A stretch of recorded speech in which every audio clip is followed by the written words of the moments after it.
आपको याद है कि एक बार जानवी कपूर बिग बॉस के घर के अंदर आई थी वीकेंड के वॉर पर और कह गई थी कि किसी के घर में थिएटर नहीं हो सकता है। उस दिन तान्या का जन्मदिन था। तान्या ने कहा था कि वो अपने बर्थडे पर अपने पूरे परिवार के साथ बैठकर थिएटर में, अपने घर के थिएटर में मूवी देखा करती थी, वेब सीरीज देखा करती थी, रातों भर जागा करती थी, मस्ती मजाक किया करती थी। तो सबने तान्या का बहुत मजाक उड़ाया था। इवन तान्या का मजाक उड़ाते हुए जानवी भी नजर आई थी। बर्थडे वाले दिन ही तान्या को इतनी ज्यादा ट्रोलिंग का सामना करना पड़ा था कि अब इस बारे में बात करते हुए तान्या की मॉम बहुत ज्यादा इमोशनल होते हुए नजर आ रही है। आप ही सोचिए ना, आप बहुत ज्यादा लाड प्यार से पाले गए हैं और कहीं कहीं किसी नेशनल टीवी शो में जाते हैं जहां पर आप अकेले हैं, आपका यहाँ कोई नहीं है, और बर्थडे वाले दिन भी आपको इतना ज्यादा लॉयस्ट फील कराया जा रहा है, तो आपको कितना बुरा लगेगा। और कितना बुरा लगेगा आपकी मम्मी को जब वो टीवी पे बैठकर ये सब कुछ देख रही होंगी। तो बाकी सब लोग कह रहे हैं कि बड़ी आसानी से बिग बॉस खत्म हो चुका है, भूल जाओ, आगे बढ़ो, लेकिन कहीं ना कहीं तान्या मित्तल की माँ जिस पर ये सब गुजरी है वो नहीं भूल पा रही हैं और नहीं भूल पाएंगी। ऑफ कोर्स वो मां है।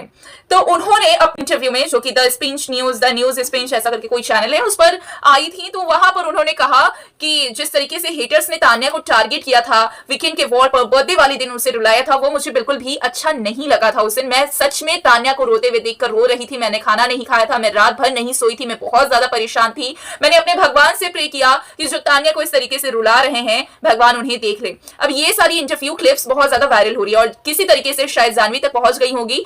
उस दिन जानवी आई थी बर्थडे वाले दिन, इसलिए जानवी का ये बड़प्पन है कि वो माफी मांगते हुए नजर आ रही हैं। जी हाँ, ऐसा कोई नहीं कर रहा है, सब तान्या को इग्नोर कर रहे हैं ऐसे मोमेंट पर। तान्या के सामने कहीं ना कहीं जानवी झुकते हुए नजर आ रही हैं। आप सबको बताते चले कि तान्या की बेइज्जती, तान्या की मां के संस्कारों पर, परवरिश पर सवालात कुनिका ने भी उठाए थे। अमाल ने भी बहुत कुछ गलत सीधा उल्टा सीधा बोला था। शहबाज ने भी बहुत मजाक उड़ाया था। अशनूर, मालती, इवन नीलम जो की बेस्ट फ्रेंड है, उन्होंने भी बहुत कुछ उल्टा सीधा बोला था, लेकिन इनमें से कोई भी माफी नहीं मांगता है, कोई भी नहीं।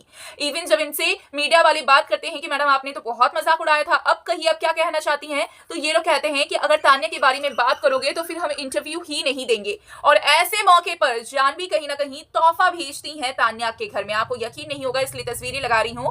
तान्या के घर पर तोहफा भेजती हैं और मालूम पड़ता है कि तान्या के पापा के एक दोस्त है, उनकी बेटी के साथ में जानवी की बहुत अच्छी दोस्ती है, और जो कि तान्या के परिवार के कनेक्शन अंबानी तक है, विश्नोई समाज तक है। तो तान्या के परिवार से माफी मांगते हुए जानवी तोहफा भेजकर नजर आ रही है। हालांकि ये डर से माफी नहीं मांगती है, जानवी माफी मांगती है क्योंकि उसे गिल्ट होता है कि उसकी वजह से कोई माँ इस तरीके से रो रही है। जानवी ने अपनी माँ को खोया है, तो एक माँ का प्यार, एक माँ का दर्द समझ सकती है, इसलिए जानवी ने तोहफा भेजा है और कहीं ना कहीं डायरेक्टली माफी भी मांगी। ये पोस्ट जारी की है, मैं यहाँ ऊपर लगा रही हूँ, आप देख लीजिएगा।